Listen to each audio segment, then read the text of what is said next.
বর্তমান যুগে কর্মব্যস্ততার মধ্যে আমরা সবাই কেমন যেন কাজ করতে করতে হাঁপিয়ে পড়ি, আর মনে হয় একটু যদি শান্তির একটা জায়গায় গিয়ে কিছুক্ষণ সময় কাটিয়ে আসা যেত।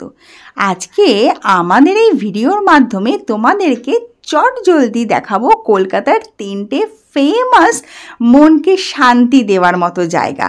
তো চলো দেরি না করে তাড়াতাড়ি রেডি হয়ে বেরোনো যাক।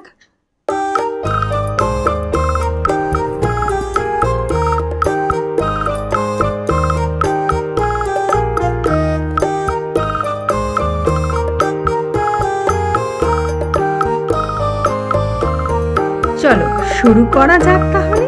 তোমরা সবাই রেডি তো? আজকে ভার্চুয়ালি আমার সাথে তোমরাও চলে যাবে প্রথম গন্তব্য স্বামীনারায়ণ মন্দিরে। কলকাতা শহরতলির দক্ষিণে আমতলার কাছে বিষ্ণুপুর থানার ভাষার কাছে অবস্থিত এই মন্দির।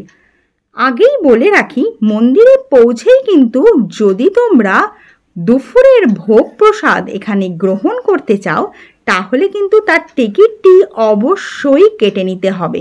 পার পারসন 150 টাকা করে পড়বে। এবার গুটি গুটি পায়ে চলো মন্দিরের দিকে যাওয়া যাক। 2014 সালে আনুষ্ঠানিক পূজা অর্চনার মধ্যে দিয়ে প্রায় 200 একর জমির উপর তৈরি এই শিখরবদ্ধ মন্দির সর্বসাধারণের জন্য উন্মুক্ত করা হয়। প্রধানত রাজস্থানের গোলাপি বেলে পাথর আর লাল পাথর ব্যবহার করে এই মন্দির তৈরি হয়েছে। এখানে পূজিত হন স্বামীনারায়ণ, শ্রী ঘনশ্যাম মহারাজ, শ্রী হরেকৃষ্ণ মহারাজ, রাধাকৃষ্ণ, সীতারাম, হনুমানজি, শিব পার্বতী এবং গণেশজি। মন্দির সম্পর্কে তথ্য তো তোমাদেরকে দিয়ে দিলাম। এবারে দেখাই এখানের প্রসাদের থালিতে ঠিক কী কী ছিল। ছিল একটা আচারের প্যাকেট, 2টো রুটি, সফট ধোকলা, মিষ্টি, ছাঁচ, রাজমার তরকারি, একটা সবজি, ডাল এবং ভাত। এবারে চলেছি আমরা আমাদের আজকের সম্পূর্ণ শান্তিপ্রিয় জায়গা এবং দ্বিতীয় গন্তব্য। অনেকেই হয়তো চেনো এবং ভিডিওর প্রথমে দেখে বুঝতেও পেরেছো, এখন আমরা যাব বাবা বড়কাছারিতে। গ্রাম বাংলার লৌকিক ধ্যান ধারণা ও বিশ্বাসে প্রতিষ্ঠা পাওয়া হিন্দুদের পূজা অর্চনার স্থল এটি। পরমেশ্বর শিব এখানে পূজিত হন। বর্তমানে এটি স্থানীয় মানুষের গ্রামীণ জীবনচর্চার এক বিশেষ স্থান অর্জন করেছে। এটি পশ্চিমবঙ্গের দক্ষিণ 24 পরগনা জেলার বিষ্ণুপুর থানার বকরাহাটের নিকটস্থ ঝিকুরবেড়িয়া গ্রামে অবস্থিত। মহানগর কলকাতা থেকে সড়ক পথে প্রায় 30 কিলোমিটার দূরত্বে। জনসমাগমের বৃদ্ধির কারণে বর্তমানে প্রতিদিনই হাজার হাজার মানুষ আসেন এখানে পুজো দিতে। আর প্রতি শনি মঙ্গলবার বেশ ধুমধাম সহ পুজো হয়। দূর দূরান্ত হতে ভক্ত মানুষেরা এখানে আসেন এবং এখানের একটি রীতিও আছে জানো, নিজের নিজের মনস্কামনার কথা একটি ছোট কাগজে দরখাস্তের আকারে লিখে মন্দিরের গায়ে বেঁধে দেওয়া।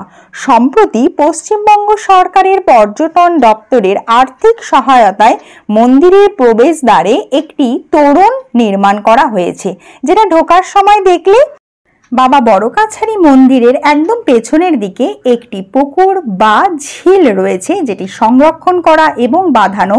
এখান থেকেই স্নান করে সবাই দণ্ডি কাটছে, আর তোমরা যারা পুজো দিতে চাও এখান থেকেই ঘটিতে জল ভরে এনে বাবার মাথায় ঢালতে হবে। আসল পূজাস্থল তথা মন্দিরটি সামান্য বেদি বা মঞ্চের আকারে নির্মিত।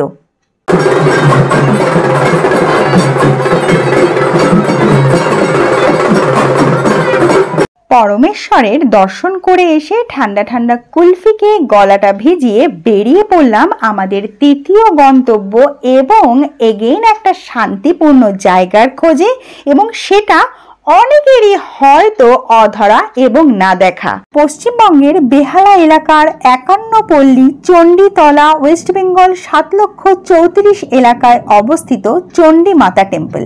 কে কে জানতে না কমেন্ট করো। এই মন্দির চণ্ডী মন্দির বা বৈষ্ণোদেবী টেম্পল নামে পরিচিত। আর মোটামুটি 4টের সময় মন্দির খোলে। এখন যেহেতু 3:30 বাজে, তাই পুরো মন্দির চত্বর ফাঁকা। আর এখনো কিন্তু নতুন করে মন্দিরের তৈরির কাজ চলছে। এই মন্দির প্রতিদিন সকাল 6টা থেকে 12:30, আবার বিকেল 4টে থেকে রাত 9টা পর্যন্ত খোলা থাকে।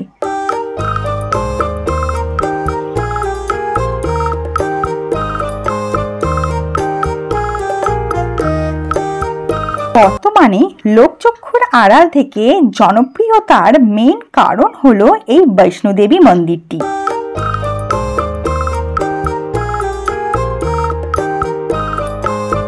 মন্দিরটা ঘুরে দেখাই, আমিও কিন্তু প্রথম এসেছি, তোমাদেরকে দেখাবো এবং নিজেও ঘুরে দেখব। সবাই জানি বাবুঘাটে গঙ্গা আরতি হয়, এখানে এসে কর্তৃপক্ষের সঙ্গে কথা বলে জানতে পারলাম ওখানে যে গঙ্গা আরতিটা হয় সেটা কিন্তু এখানকার পুরোহিত গিয়েই করেন। আর প্রত্যেক শুক্রবার করে এখানে যে বৈষ্ণোদেবী টেম্পলটা দেখালাম সেই মন্দিরের সামনের অংশে এই যে পেছনে দেখছো 4টে কাউন্টার টেবিল টাইপের রাখা আছে, যেখানে এই রিংগুলো দেখে প্রথমেই বুঝেছিলাম আমি যে এখানে বোধহয় গঙ্গা আরতির কোনো ব্যবস্থা আছে। তো কথা বলে জানতে পারলাম প্রত্যেক শুক্রবার করে বৈষ্ণোদেবী টেম্পলের সামনে এখানে গঙ্গা আরতি হয়, আর এখানকার পুরোহিত গিয়েই বাবুঘাটের গঙ্গা আরতির পুজোটি করে থাকে। চলো তাহলে দর্শন করা যাক। এটি এই এলাকার প্রাচীনতম মন্দিরগুলোর মধ্যে একটি, যার ইতিহাস 400 বছরেরও বেশি পুরনো। পর একে একে দেখে নেব আরও নানান দেবদেবীর মন্দির। যেমন প্রথমেই পড়বে রানী সতী দেবীর মন্দির, তার পাশেই রয়েছে জিন মাতার মন্দির, জিন মাতার মন্দিরের ঠিক উল্টো দিকেই রয়েছে শ্যাম বাবার মন্দির, কি সুন্দর করে সাজানো। তার পাশেই রয়েছে নীলেশ্বর মন্দির, এটি মহাদেবের মন্দির। তার পাশে রয়েছে হনুমানজির মন্দির।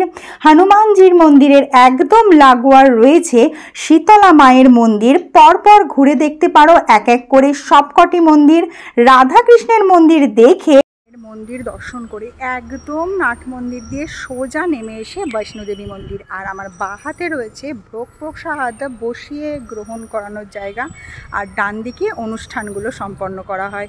এখানে যে কোনো অনুষ্ঠান বা নাম সংকীর্তনগুলো এই ডান দিকের অঞ্চলটায় হয়।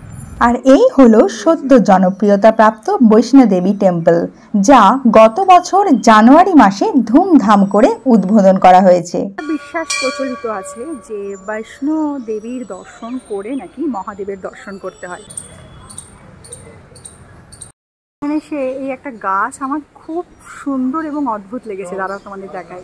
বেহালার এই চণ্ডীমাতা মন্দিরে আসলে এই গাছ তোমার নজর কাড়বেই কাড়বে, আর তার নিচেই রয়েছে একটি শিবলিঙ্গ। এর মতো আমাদের পরিক্রমা শেষ। কিছুটা জানা, কিছুটা চেনা, কিছুটা অজানা তথ্য সহযোগে আজকে আমাদের এই পরিবেশনা তোমাদের কেমন লাগলো অবশ্যই জানিও।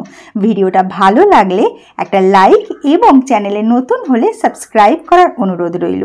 খুব তাড়াতাড়ি দেখা হচ্ছে, তোমরা সুস্থ থেকো এবং সুন্দর থেকো।